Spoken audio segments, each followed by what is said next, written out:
I think many people get divorced not because there's a lack of love. I mean, sometimes that's true. You know, sometimes it's true that two people don't give each other enough love. They don't act as a team. And there are problems with that. Right. But a lot of people, it's not because of lack of love. A lot of people, it's because of lack of desire. Interesting. That create, you know, these weird moments in relationships where sometimes people cheat, or maybe it's not going as far as cheating, but they realize that they're having all of these thoughts that they're not proud of. Maybe they just have to leave because they think there's something wrong with them because they're bored. You know, I got a question on the Today Show recently. I mean, I was on the Today Show recently, and me and Kathy Lee, you know, got heated over this issue because, you know, there was a guy on there whose question was, my kids have just gone off to university. How do, you know, we're now, basically what he was saying is the kids have all left. So now it's just me and my wife. Now what? So how do me and my wife now keep it fresh? And there's a great quote by Proust when he says, I think it's the journey of discovery lies not in seeking new landscapes, but in seeing with new eyes. It's very interesting when applied to a relationship. Because you're not seeing a new landscape. You're seeing the same landscape over and over every moment. So you better get good at seeing with new eyes, right? Now, the landscape, of course, can change because that person, their job is to be, to make themselves less predictable. And you don't do that by like playing hard to get with your partner necessarily. No. But what you do is you grow. You develop new skills, you learn new things, and you develop yourself in ways that keep your partner guessing about you because they're like, oh my God, I have to keep up. Yes. I have to keep up with this because they keep evolving. Yes. And that in itself, you can start to desire your partner more because you feel like you know them a little less. Not because they're now hiding things from you, but because they're developing. And when someone develops and grows, you're like, oh my, I don't know this side of you. I need to learn it. And it sparks attraction again. So there's that whole thing. But I said to this guy, I said, I know everyone's going to tell you, now your kids have gone off to university. Now you have all this time to spend together. I said, but the problem is you're going to have nothing to talk about. Because you've said it all. You've said it all, and you've been together this whole time. So there's nothing new to talk about. I said, I'm going to give you a kind of strange piece of advice. I think you should use this time to spend some time apart. Wow. She go on holiday and you go on holiday and then come back and tell each other about it. You know, have that some space so that when you come back together, there's a little mystery to it. You know, that it will be scary. And this is why people get very emotional about this and they get upset because they're like, what do you mean get to know my husband less? What do you mean like spend time apart? We're supposed to be like this the whole time. But what they don't realize is you never know your partner as well as you think you do. So the idea that you're like this and you know everything about them is a complete illusion. And secondly, you doing that is death to the relationship. So if you really care and if you really are a team, you'll be able to trust each other, but you'll be able to give each other space to create that desire again. Yeah. Otherwise, you're suffocating each other. Yeah, absolutely. So I think that's another thing that people don't anticipate when they're in the feelings of love and desire all mixed together early on, and they decide to get married. They don't anticipate that over the long term, and I think many of us are out there making promises that we cannot keep. Yeah. Now, of course, the whole different conversation is to what extent monogamy works and to what extent. It's a whole nother topic. That's a whole other thing, you know. And I think if we're not going to cover it, we should. It's fair to say that for some people it works and for others it doesn't. Yeah. But that is a whole other can of worms. Yeah. I mean, I've got a few questions left for you. I have lots of questions, and maybe I can convince you to come back on. We could do some more of these sometime. This has been great so far. So we could talk more about this because I think people are going to like this topic. And I haven't really dove into intimate relationships in this way for this extended amount of time. So I'd love to have you come back on if we can make it happen. Love to. Because I want to cover monogamy next time. I also cue the hate in the comments. I also want to cover a marriage in general because I'm still in the discovery stage of my life of what is marriage? What was marriage originally intended for? The first time it was created, however many years ago. Yeah. Thousands of years ago. On an anthropological level, it's very interesting. And why are we still practicing the same things we did from its original intent? And if that's the case, should we keep doing marriage? Yeah. And should we keep doing it when 50% of them fail? You know, I have all these questions Yeah.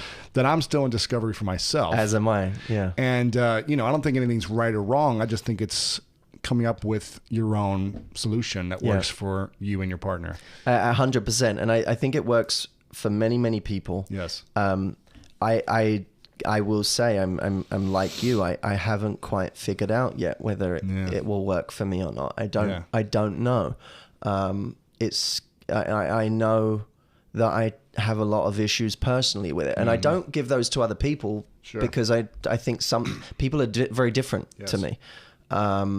And different from each other, but I know there are things that I struggle with, and I haven't figured it out. That's why I always cringe when I go on a TV show and they call me a relationship expert, which they love. You know, these shows love to label you as something nice and simple. I always say really what I am is a guy who likes to talk about people. Yeah. But you know, it's not got quite the same ring to it. It's not packaged as well. But you know, the idea of a dating expert or a relationship expert to me is a unbelievably narcissistic idea. And I cringe every time I hear it, because it's, who could say that they're an expert in all things relationships? Yeah, it's crazy. It's all good though.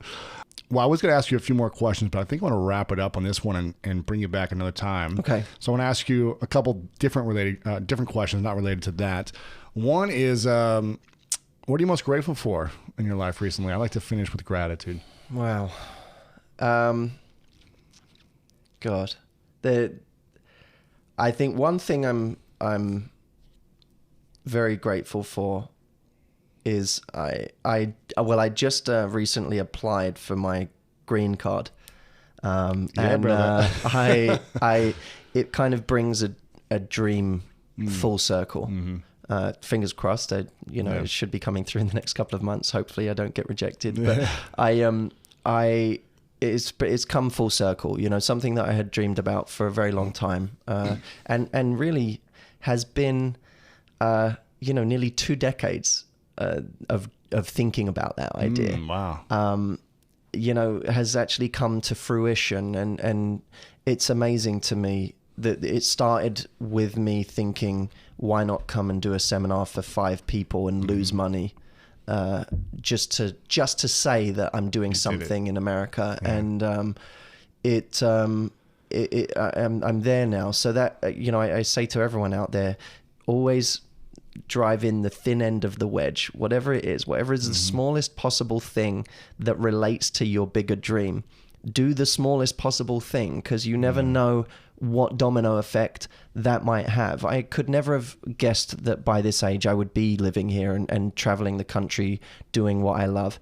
And I am, and I feel immensely grateful for that. That's cool, man. Very cool.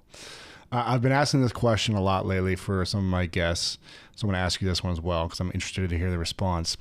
But it's the many, many years from now, it's the end of your life, the last day. And everything you've ever said online, written, you're a New York Times bestselling author, you've got millions of views from all your videos, has been erased from time. And you've got a piece of paper and a pen. All your friends and family are there supporting you in your final moments, telling you how much they love you. You got a pen and a piece of paper, and they say you get to write down 3 truths about life. The 3 things you know to be true about life. And this is the only thing that people will get to see from your message moving forward, because everything else has been erased. Wow. What would you write down as the 3 truths? Let's see if I can think of 3. They don't have to be perfect, but what comes to your mind? Be kind. I think one of my favorite shows is Derek. I don't know if you've ever seen it. It's a Ricky Gervais show. But it's about a guy who works in an old people's home.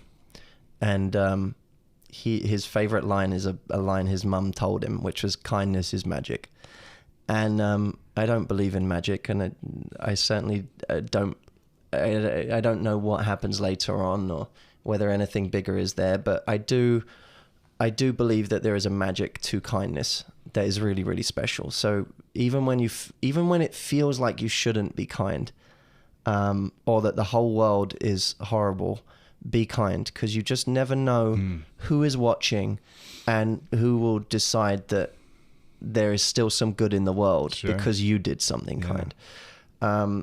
So, and I'm always grateful for anyone who restores faith, anyone's little faith in humanity in those little tiny moments. So be kind. Number 2, always operate on the assumption that you don't know nearly enough. Coming up, I remember my friend told me, I remember him meeting up with me once. This was, when I was kind of starting out, but getting a bit big for my britches about what I was doing. And he said, what books have you read recently? And I said, I haven't. I said, because to be honest, I'm doing all these seminars, and I said, I don't want to put all of these other ideas in my head. I want to, I'm trying to develop these ideas, and I don't want to have all of these different. And he looked at me, and he was an older guy. He's about 40 years old. And he looked at me and he said, mate, I can't tell you how disappointed I am with that answer. Wow. And I looked up to this guy, so I was mortified, but I have in recent years understood exactly what he meant, that he's a learner and someone who always operates on the assumption that he doesn't know enough.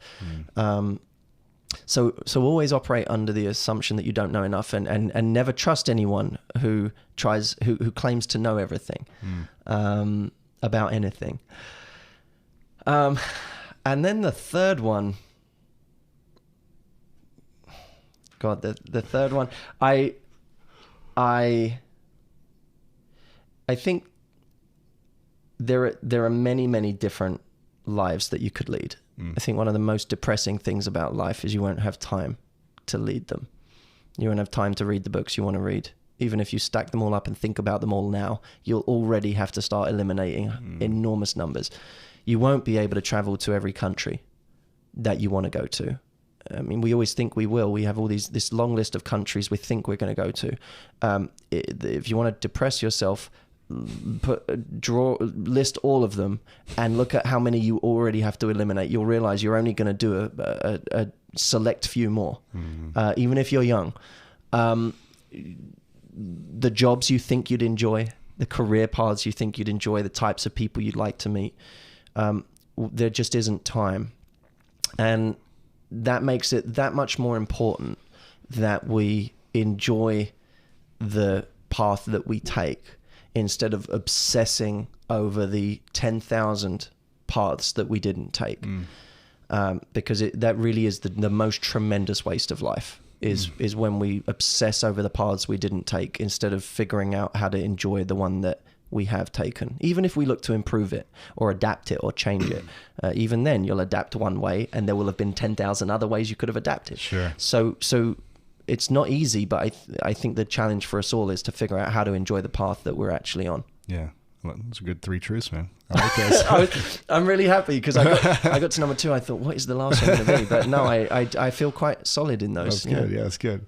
I want to ask one more question, but before I do, I want to take a moment to acknowledge you, Matt, for your ambition, because you are so ambitious, but your ability to continue learning. And when you teach with humility. And for me, that really comes across, and I appreciate that. And it reminds me to myself to always come from a humble place when I'm educating or facilitating anything, because that really connects and lands with people in a deeper way. And I know you've been inspiring and impacting hundreds of thousands, if not millions of women around the world because you come from that place of love and humility when you educate. And so I want to acknowledge you for your ambition and your humility to continue learning what you don't know. Thank you so much. Yeah. That means the world to me. Yeah. Thank you. Final question. Before I ask, where should people go to connect with you and learn more? Well, I guess I should give a couple of options, one for the men and one for the women. For women out there, I have something really fun actually for the women out there. It's free of charge, but I get an enormous number of questions about texting. And I think actually somehow the way you text is a kind of microcosm for how you are in communication in general. So there's a guide that I put together, which is the 9 texts that get any man to chase you. And it's really cute and fun. And literally you can take these 9 texts, whether you're in a relationship, some of them are good for a relationship. Some of them are good for when you have a guy that's gone cold. Some of them are good for if you just met someone. But there's something in there for everybody. And it's literally, I mean, you can download it now and use, like, copy and paste them into your phone. And use them right now, and tweet me, let me know, because I always get tweets about this guide from people who have used it and say that one text really made a difference. So if you want to go and download that, it's at 9texts.com.